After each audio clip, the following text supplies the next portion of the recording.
एक बार सब लोग आते हैं, माता बहनों को आना, माता बहनों को एक साथ आने देना, लोग अपना बैठ जाए।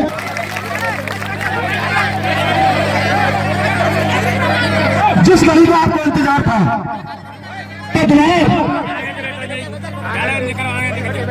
आपका बेटा आपके बीच में आपसे आशीर्वाद लेने के लिए आया है, आपसे रूबरू होने के लिए आए हैं।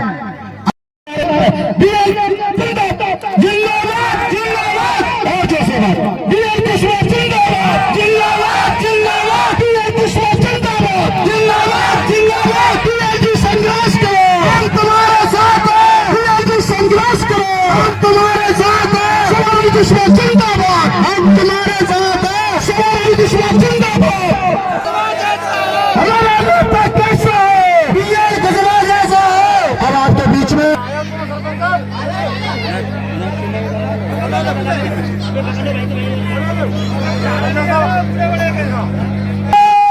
माता की, भारत माता की।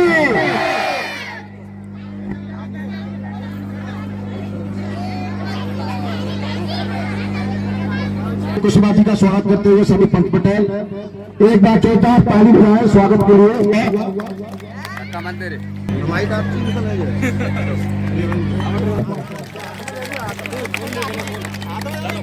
अभी कराते हैं, मैडम का भी कराते हैं। श्रीमती शोभा रानी कुशवाहा जी का शो लगाकर और माला पहनाकर माता मेरा स्वागत करती है। एक बार जोरदार ताली बजाओ सभी। चले जाओ आगे, चले जाओ आगे, चले जाओ, चले जाओ।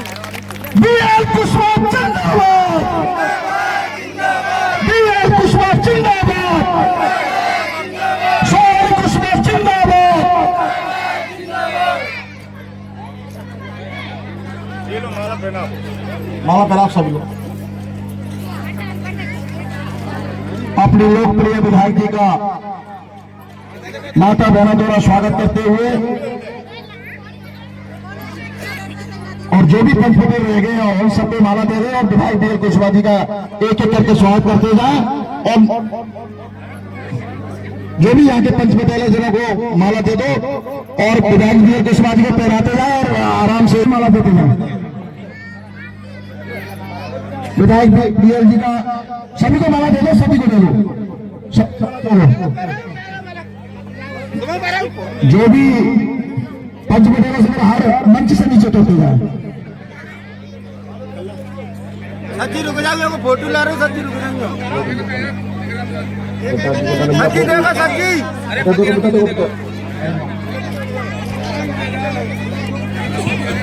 सभी लोग अपने लाल में बैठेगा। सच्ची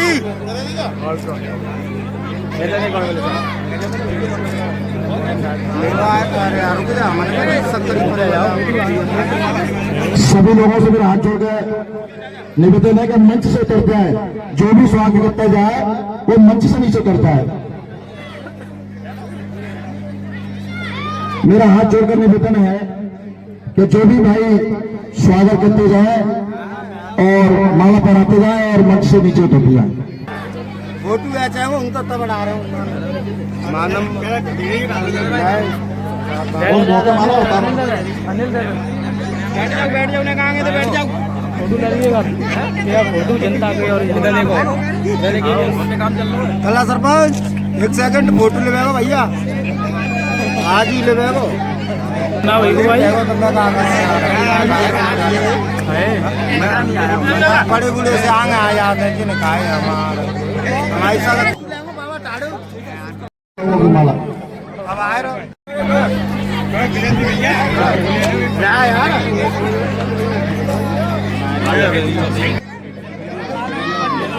RS कुशवाहा जी विधायक जी का स्वागत करते हुए बीच में आ गए बाबा बीच में आ गए मैडम इतने आओ ओके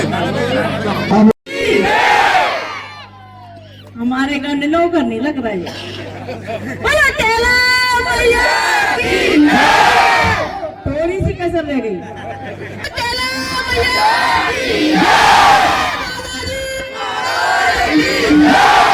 राम राम साहब आप सबका बहुत बहुत आभार और धन्यवाद देती हूँ और आपने जो कठिन समय में हमारी परिस्थितियों के साथ कंधे से कंधा मिलाकर खड़े रहे इसके लिए मैं पूरे ग्राम वासियों को पुनः बहुत बहुत धन्यवाद देती हूँ और आपने जो प्यार और सहयोग दिया इसके लिए जीवन को हम नहीं भूलेंगे।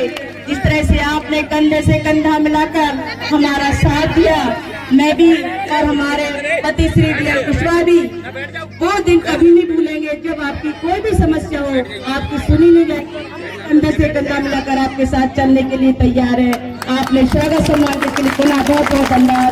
राम राम साहब जिंदाबाद DL कुशवाहा जिंदाबाद जिंदाबाद जिंदाबाद DL कुशवाहा जिंदाबाद जिंदाबाद जिंदाबाद DL जी संघर्ष करो हम तुम्हारे साथ हैं DL जी संघर्ष करो हम तुम्हारे साथ हैं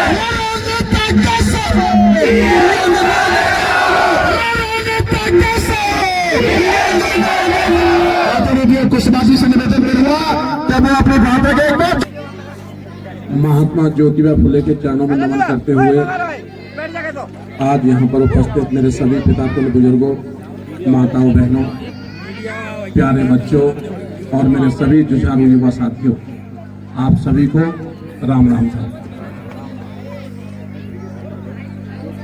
आज मेरा यहाँ आने का उद्देश्य आप सभी लोगों का तहे दिल से आभार व्यक्त करना था। तो मैं आप सभी लोगों से हाथ जोड़कर इस बात के लिए आभार व्यक्त करता हूं कि मेरी अनुपस्थिति में आपने मेरी धर्मपत्नी श्रीमती शोभा रानी कुशवाहा का जो साथ दिया है, अपने बेटे का जो साथ दिया है, उसके लिए हम जीवन भर आपके ऋणी रहेंगे। हमारी आखिरी सांस तक हम आपकी सेवा करते रहेंगे, आपके लिए संघर्ष करते रहेंगे, आपके लिए लड़ते रहेंगे। और इस धन्यवाद ज्ञापन के साथ साथ मेरा आज से असली काम शुरू होगा। असली काम क्या शुरू होगा कि जिस मकसद के लिए आपने अपने बेटे को चुना था, राजनीति में आगे लाए थे, वो मकसद दुश्मनों के षड्यंत्र की वजह से पूरा नहीं हो पाया था, उसकी शुरुआत नहीं हो पाई थी। तो उसकी शुरुआत आज आप लोगों के गांव से करने जा रहा हूं। मुझे क्यों लाया गया था? नेता तो हमारे समाज में और भी थे ना पहले से। मुझे इसलिए लाया गया था कि हम अपने समाज के लिए जो पिछड़ी हुई है, पूरे तरीके से दबी हुई है, कि जिससे समाज अन्य लोगों के साथ कंधे से कंधा मिलाकर आगे बढ़ सके। तो उसके लिए आज से हमने अपना मिशन शुरू कर दिया है और उसके लिए मैं विशेष तौर पर अपने युवा साथियों को 3 विषय के बारे में आज चर्चा करना चाहूंगा। पहला विषय है शिक्षा, दूसरा विषय है व्यापार और तीसरा विषय है एकता। अगर इन 3 चीजों के बारे में हमने समझ लिया, अच्छे तरीके से उसको अपने जीवन में उतार लिया, तो फिर हमें आगे जाने से कोई नहीं रोक पाएगा। तो पहले हम बात करते हैं शिक्षा के बारे में। आप सभी को पता है आज के जमाने में शिक्षा एक ऐसा हथियार है कि जिसके पास में अगर यह शिक्षा का हथियार हो तो उसे किसी हथियार से डरने की जरूरत नहीं। वो इतना बड़ा ताकतवर होता है कि सारे हथियार इसके सामने फेल हो जाते हैं। आपको पता है कि जिस व्यक्ति को आप पास में नहीं बिठाते, जिस व्यक्ति को आप पास में बिठाना उचित नहीं समझते, जब वही व्यक्ति कलेक्टर बन के आ जाता है, एसपी बन के आ जाता है, तो कैसे सब लोग सलाम करते हैं। ये शिक्षा का ही हथियार है। इसलिए हमें इस हथियार को समझना होगा, और दुनिया इस हथियार के दम पर आगे बढ़ रही है, तो हमें भी इस हथियार का इस्तेमाल करना आना चाहिए। तो मैं आज आप लोगों से यह वचन लेना चाहता हूं कि हम अपने घर के अंदर, अपनी रिश्तेदारी में, अपनी समाज में, अपने पड़ोसियों में इस बात का गंभीरता से ध्यान रखेंगे कि हमारा बच्चा पूरे तरीके से पढ़ पा रहा है या नहीं पढ़ पा रहा है। पूरी तरह शिक्षित करना है। शिक्षा का मतलब केवल अखबार पढ़ना नहीं होता है कि 8वीं 10वीं तक पढ़ा लिया और मान लिया कि हमारा बच्चा शिक्षित हो गया। नहीं, पूर्ण शिक्षा कम से कम आप उसको कॉलेज भेजोगे तब जाकर के उसको मिलेगी। तो चाहे हमें दिन में एक वक्त का खाना छोड़ना पड़े तो छोड़ देना, लेकिन अपने बच्चे को पूरी शिक्षा जरूर दिलाना। क्योंकि अगर आपका बच्चा अच्छे तरह से शिक्षित हो जाएगा तो दुनिया में वो अपने आप आगे बढ़ जाएगा। वो अपने आप रास्ते तलाश लेगा कि मुझे कहां जाना है और कैसे जाना है। उसको फिर कोई डरा नहीं पाएगा, क्योंकि वो पूरी तरीके से समझ चुका होगा इस दुनिया के ज्ञान को।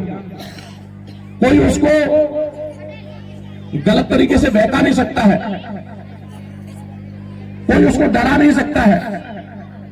इसलिए मैं आप लोगों से कहना चाहता हूं कि हमें इस शिक्षा के हथियार को सबसे पहले मजबूत करना पड़ेगा। तो क्या आप लोग वचन देते हैं? अगर आप वचन देते हैं कि हम अपने पूरी तरह शिक्षित होने के लिए, बहुत बहुत धन्यवाद। ले जाएंगे तो जब अपने रिश्तेदार हमें इज्जत नहीं देते तो आप सोचो दुनिया हमें इज्जत कैसे देगी। तो अहमियत किस चीज की है? अहमियत पैसे की है। पैसा कैसे आएगा? पैसा व्यापार से आएगा। जब तक आप व्यापार की व्यवस्था को नहीं समझेंगे तब तक आपका भला नहीं हो सकता है। दुनिया आपको सलाम नहीं करेगी। आज आपके बेटे को क्यों सलाम करती है दुनिया? मैं कोई आईएएस हूं क्या? मैं कोई आईपीएस हूं क्या? या मैं कोई सरकारी नौकरी में हूं? नहीं ना। फिर भी दुनिया सलाम करती है कि नहीं करती है? क्यों करती है? क्योंकि मैं एक बिजनेसमैन हूं। मैं एक बिजनेसमैन बना और बिजनेसमैन बनके लोगों को दिखाया। तो इसलिए मैं आज आपसे दूसरा वचन ये लेना चाहता हूं कि मैं हर हालत में अपने एक परिवार से एक बच्चे को हर हालत में व्यापारी बनाना है, बिजनेसमैन बनाना है। चाहे आप कुछ भी करो, व्यापार ऐसा नहीं है कि केवल फैक्ट्री खोलने से ही आप व्यापारी बनोगे, बिजनेसमैन बनोगे।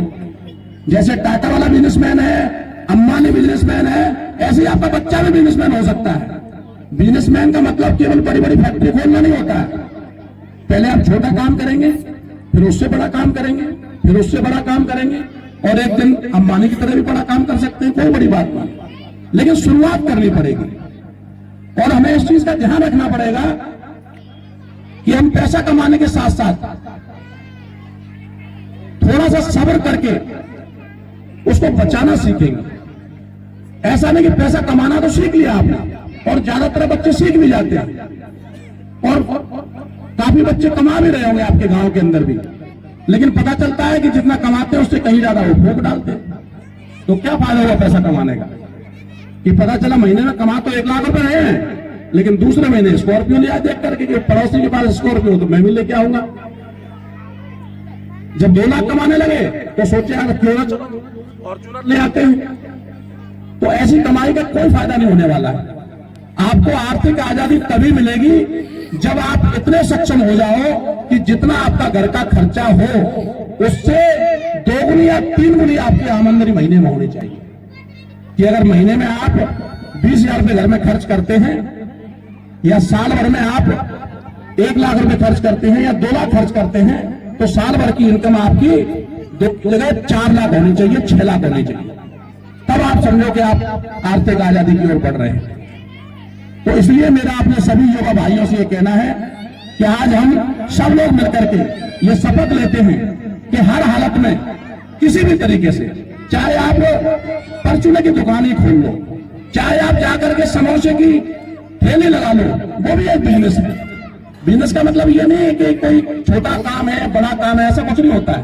व्यापार व्यापार होता है, बस आपको उससे पैसे मिलने चाहिए और लाभ होना चाहिए, और व्यापार ऐसा होना चाहिए जिसको आप बड़ा कर सको, उसकी लिमिट ना हो। इसलिए मैं आपको कहना चाहता हूं, आपने देखा होगा, आप आगरा में कभी जाओ तो प्रतापपुरा चौराहा पड़ता है, वहां पे एक समोसे वाला है, सुना होगा आप लोगों ने। वो दिन में इतने समोसे बेचता है कि 16 से लेकर 7 तक लाइन लगी रहती है। बड़ी बड़ी फैक्ट्री वाले इतने पैसे नहीं कमाते जितने वो समोसे वाला पैसे कमाता है। ऐसे तमाम ऐसे उदाहरण हैं, तमाम ऐसे उदाहरण हैं जो कोई छोटा छोटा, कई लोग ऐसे जिन्होंने चाय की ठेली खोल रखी है बड़े बड़े शहरों में, और एक नहीं हजारों, क्योंकि एक से मान लो आप रोजाना 10,000 रुपये कमा रहे हो। अगर ऐसी चाय की दुकान आपने 100 खोल दी तो आप सोचो कितना कमाओगे। तो मेरे कहने का तात्पर्य, चाहे काम कोई भी हो, लेकिन हमें हर हालत में अपने परिवार के अंदर एक युवा को व्यापारी बनाना है। क्या आप सब लोग तैयार हैं? तो आप सब लोग हाथ उठाइए ऊपर और वचन लीजिए कि हर हालत में हम अपने परिवार के एक बच्चे को बिजनेसमैन बनाएंगे। अगर किसी भाई को, किसी युवा साथी को कहीं भी प्रॉब्लम आती है, कहीं भी उसको समझ नहीं आए कि मैं क्या करूं, कैसे करूं, तो आपका बीएल भाई पता हुआ कि किस रास्ते पर कैसे जाकर के आपको सफलता मिल सकती है। इसलिए आप सब लोगों को आज इस बात को गंभीरता से लेना होगा, क्योंकि तभी जब आपका विकास होगा, समाज का विकास अपने आप हो जाएगा, देश का विकास अपने आप हो जाएगा। तीसरी चीज मैं कहना चाहता हूं, एकता को।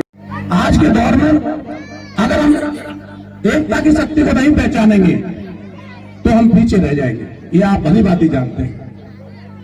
और वैसे देखा जाए तो आप लोगों को एकता की शक्ति के बारे में चर्चा करने की जरूरत नहीं है, क्योंकि पूरा हिंदुस्तान धौलपुर के कुशवा समाज की एकता को सलाम करता है।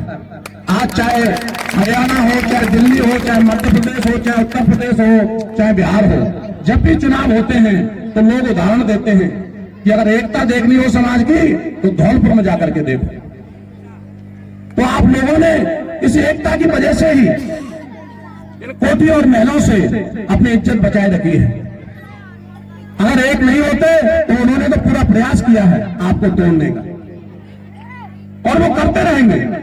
वो हमेशा, जो भी कोठी और महल के लोग हैं, उनको डायरेक्ट तो मेरे से लड़ने की हिम्मत बची नहीं है, तो वो क्या करेंगे, वो ऐसे समाज को तोड़ने का प्रयास करेंगे। लेकिन हमें इनकी चालाकी को समझ लेना है। अगर अपन लोगों ने समझ लिया तो ये कभी जीवन में हमसे जीत नहीं पाएंगे। और ये तो आपको पता ही है कि जब आपका बेटा आपके सहयोग से 10 साल अंदर रह करके अपना झंडा बुलंद रख सकता है, तो अब तो इनकी औकात ही क्या है। अब तो आपका बेटा मैदान में है।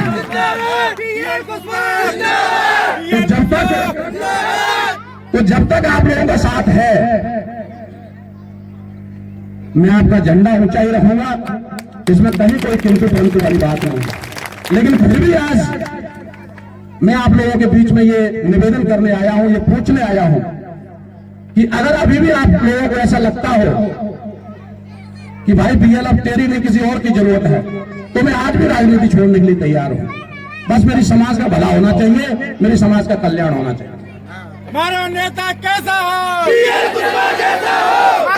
तो अगर आप लोगों को ऐसा लगता है कि नहीं, आज की दौर में आपके बेटे बीएल की जरूरत है और मुझे राजनीति करनी चाहिए, तो आप सब लोग दोनों हाथों पर खड़े करके मुझे आशीर्वाद दीजिए, जिससे मैं पूरी ताकत के साथ में आप लोगों की लड़ाई लड़ सकूं। बहुत बहुत धन्यवाद, बहुत बहुत धन्यवाद। बीएल को संघर्ष करो। आप लोगों के इस आशीर्वाद से, आप लोगों के इस आशीर्वाद से मेरी ताकत 2 गुनी नहीं 4 गुनी हो रही है कि मेरी आखिरी सांस तक, चाहे कितनी बड़ी ताकतों से मुझे लड़ना पड़े, चाहे कुछ भी हो, लेकिन आपकी इज्जत को कभी नीचे नहीं आने दूंगा। आपका स्वाभिमान हमेशा ऊंचा रहेगा। जब तक हमारी सांसें रहेंगी तब तक हम आपकी सेवा करते रहेंगे और आपके लिए लड़ाई लड़ते रहेंगे। जय हिंद, जय भारत। जय कुशवा समाज, जय सर्व समाज।